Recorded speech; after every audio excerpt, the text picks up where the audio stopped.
Hey, it's Jen. Thank you for tuning into our channel.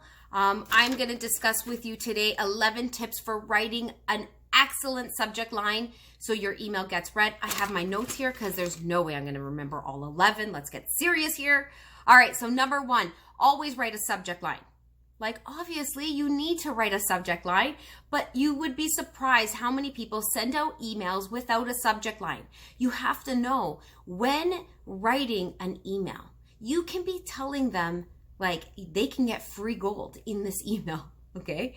But if the subject line is not going to entice them to open the email, it won't matter. It won't matter what you put in the subject line, okay? So make sure you always write a subject line. Another thing, don't put all caps in your subject line.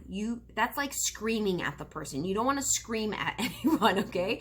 So always put a subject line and don't put it in all caps.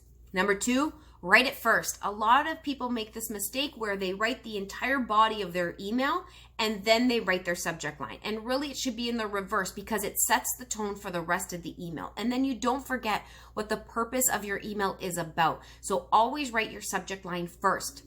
Number three, keep it short, simple, and focused. Little to no emojis. Too many words, it's going to get cut off.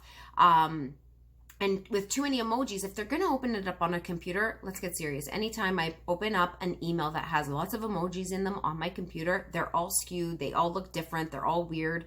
So little to no emojis, especially in your subject line. 4, eliminate filler words like hello, hi, nice to meet you. Okay?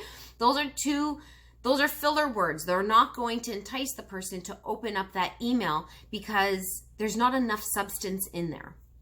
Be clear and specific about the topic of your email. So like, do you have a second? That's not good. Like, no, I don't have a second. I'm going to delete. I don't need to read you, okay? When you're clear and specific about your email in the subject line, it helps the reader to prioritize when they're going to open up your email. If it's something urgent, they're going to open it up right away. If it seems like, hey, I do want to read this, but just not at this moment, then they're going to leave it for later. But if it's something that's completely unclear and doesn't have the other things, then they're not even going to read it, okay? Use logical words for search and filtering. So if you are providing some feedback or you are providing something of value to your reader, and you know this is going to be something that they're going to want to keep and they may file away, use words that are going to be easy for them to search, so when they go to try to find your email again, it'll be easy for them to find. Indicate if you need a response. So, if you're looking for ideas, right? Hey, Jen needs some ideas. Oh, cool. She wants my opinion. No problem. I'm going to open that and let me see if I can help her out. So if you need a response, indicate that on your subject line.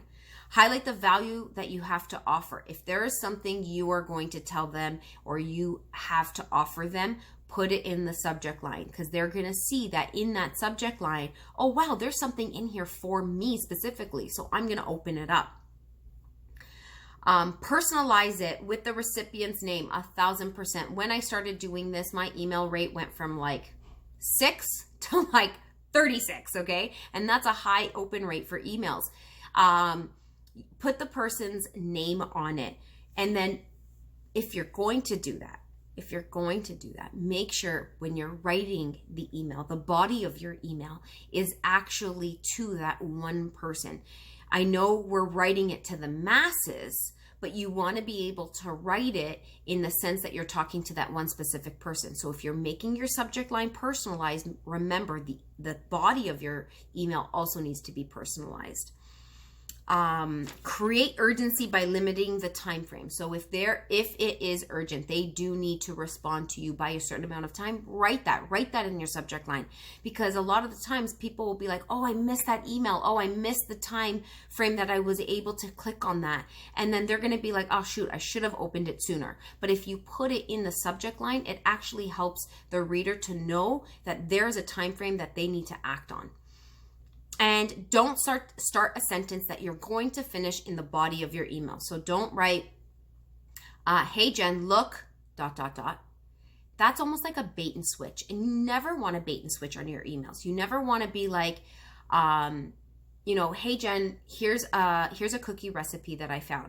dude, I love cookies. I'm totally going to open that email to see the cookies, right? But then as soon as I open the email, what's going to be there first is, hey, I have a special offer for you. I'm going to be like, well, no, I opened it because I wanted to know a cookie recipe.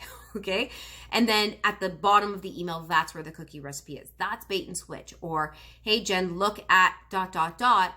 You know, you're asking them to click on something that they're not really sure what they're going to be reading about. And so those are like a bait and switch, and you don't want to do that. So those are 11 tips for writing an excellent subject line to help get your email read more. I hope this was helpful, and we'll see you soon.